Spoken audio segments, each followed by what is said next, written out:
नमस्कार दोस्तों, आप सभी का स्वागत है हमारे चैनल भक्ति ज्ञान में।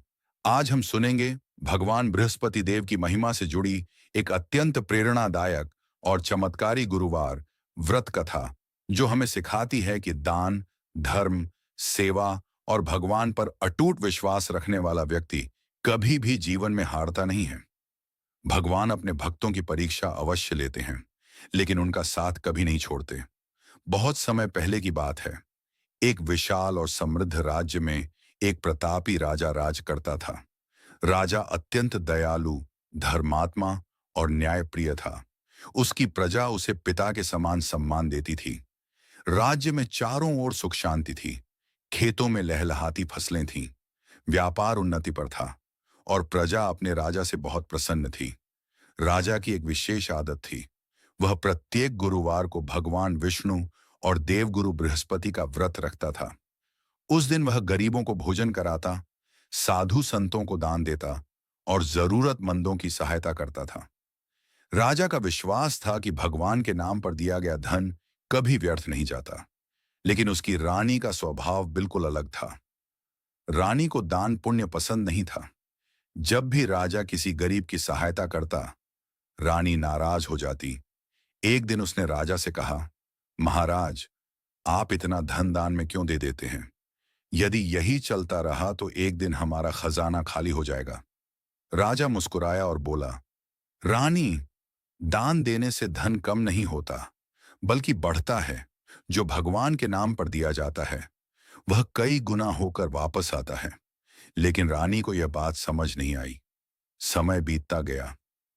एक दिन राजा शिकार खेलने के लिए जंगल चला गया। महल में केवल रानी और उसकी एक विश्वास पात्र दासी रह गई। उसी समय भगवान बृहस्पति ने साधु का रूप धारण किया और महल के द्वार पर पहुंचे। साधु ने आवाज लगाई, भिक्षा देही माता, भिक्षा देही। रानी बाहर आई। साधु ने भिक्षा मांगी, लेकिन रानी ने भिक्षा देने के बजाय कहा, महाराज, मैं इस दान पुण्य से तंग आ चुकी हूं। आप कोई ऐसा उपाय बताइए जिससे हमारा सारा धन समाप्त हो जाए और मुझे इस झंझट से छुटकारा मिल जाए। साधु यह सुनकर आश्चर्यचकित रह गए। उन्होंने कहा, देवी, धन और संतान पाकर कोई दुखी नहीं होता। यदि तुम्हारे पास अधिक धन है तो उसका उपयोग अच्छे कार्यों में करो। गरीबों की सहायता करो, कन्याओं का विवाह कराओ, कुएं खुदवाओ, बगीचे लगवाओ, विद्यालय बनवाओ। इससे तुम्हारा लोक और परलोक दोनों सुधर जाएंगे। लेकिन रानी अपनी जिद पर अड़ी रही। नहीं महाराज, मुझे ऐसा धन नहीं चाहिए। मुझे तो इससे छुटकारा चाहिए। तब साधु बोले, यदि तुम्हारी यही इच्छा है तो मेरी बात ध्यान से सुनो। गुरुवार के दिन घर को गोबर से लीपना, बाल धोना, पीले वस्त्रों का अनादर करना, पति को हजामत बनवाने के लिए कहना और गुरुवार के नियमों का उल्लंघन करना। रानी ने पूछा, क्या इससे धन समाप्त हो जाएगा? साधु बोले, हाँ, अवश्य। इतना कहकर साधु अंतर्ध्यान हो गए। दरअसल वे स्वयं देवगुरु बृहस्पति थे। रानी ने उनकी बातों को सच मान लिया और अगले ही गुरुवार से वैसा करना शुरू कर दिया। एक गुरुवार बीता, दूसरा गुरुवार बीता, तीसरा गुरुवार बीता और धीरे धीरे राज्य का वैभव कम होने लगा। खजाना खाली होने लगा, व्यापार बंद होने लगे, अनाज के भंडार सूखने लगे, राजमहल की चमक फीकी पड़ने लगी। कुछ ही महीनों में स्थिति इतनी खराब हो गई कि राजा की सारी संपत्ति नष्ट हो गई। अब महल में भोजन तक का संकट खड़ा हो गया। एक दिन राजा ने भारी मन से रानी से कहा, रानी, अब मैं इस राज्य में रहकर कोई छोटा कार्य नहीं कर सकता। लोग मुझे पहचानते हैं। मैं दूसरे नगर जाकर मेहनत मजदूरी करूंगा।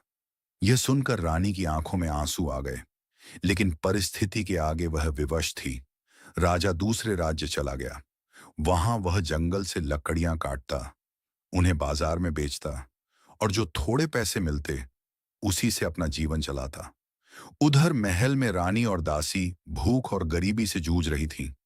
एक समय ऐसा आया कि दोनों को लगातार 7 दिनों तक भरपेट भोजन भी नसीब नहीं हुआ। आखिरकार रानी ने अपनी दासी से कहा, मेरी बहन पास के नगर में रहती है। वह बहुत धनवान है। तुम उसके पास जाओ और कुछ सहायता मांग लाओ। दासी तुरंत चल पड़ी। संयोग से उस दिन गुरुवार था।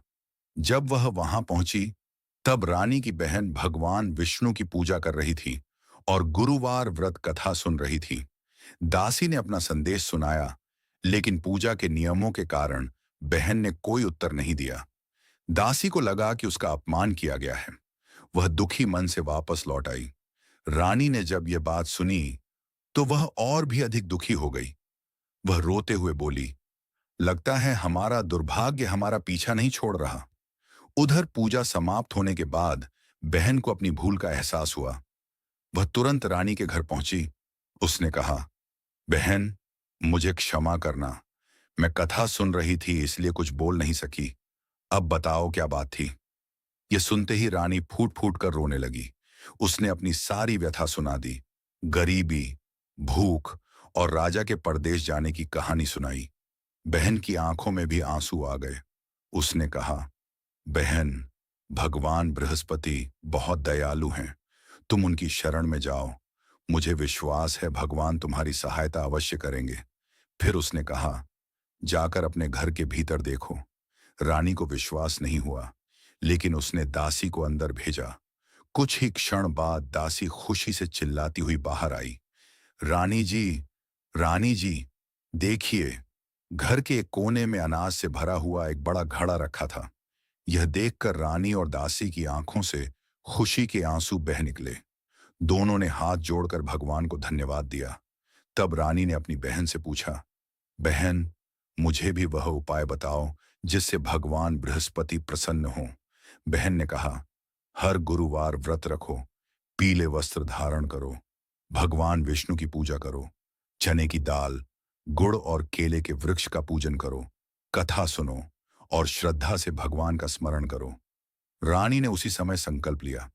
अगले गुरुवार उसने और दासी ने मिलकर व्रत रखा, पूजा की, दीपक जलाया, भगवान का स्मरण किया।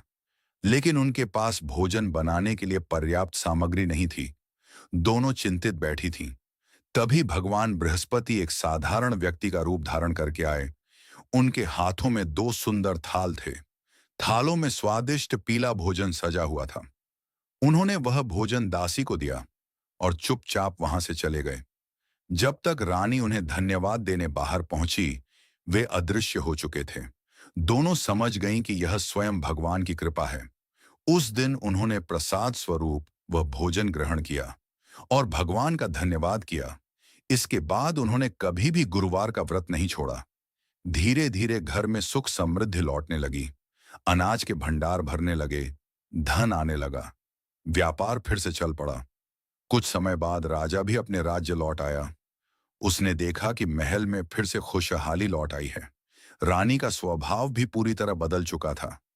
अब वह गरीबों को भोजन कराती थी, दान पुण्य करती थी, धार्मिक कार्यों में सहयोग देती थी और भगवान का आभार मानती रहती थी। एक दिन दासी मुस्कुराकर बोली, रानी जी, अब आप पहले जैसी नहीं रहीं। रानी मुस्कुराई और बोली, हाँ दासी, अब मुझे समझ आ गया है कि धन का महत्व केवल उसे इकट्ठा करने में नहीं, बल्कि उसका सदुपयोग करने में है। इसके बाद रानी ने अनेक धर्मशालाएं बनवाईं, गरीबों की सहायता की, कन्याओं के विवाह कराए और जरूरतमंदों को भोजन कराया। उसका यश पूरे राज्य में फैल गया। लोग उसकी प्रशंसा करने लगे और भगवान बृहस्पति की महिमा का गुणगान करने लगे। तो भक्तों, इस कथा से हमें शिक्षा मिलती है कि गुरुवार का व्रत श्रद्धा और नियम पूर्वक करने से भगवान बृहस्पति और भगवान विष्णु की कृपा प्राप्त होती है। दान, सेवा और सद्कर्म करने से जीवन में सुख, समृद्धि और सम्मान प्राप्त होता है।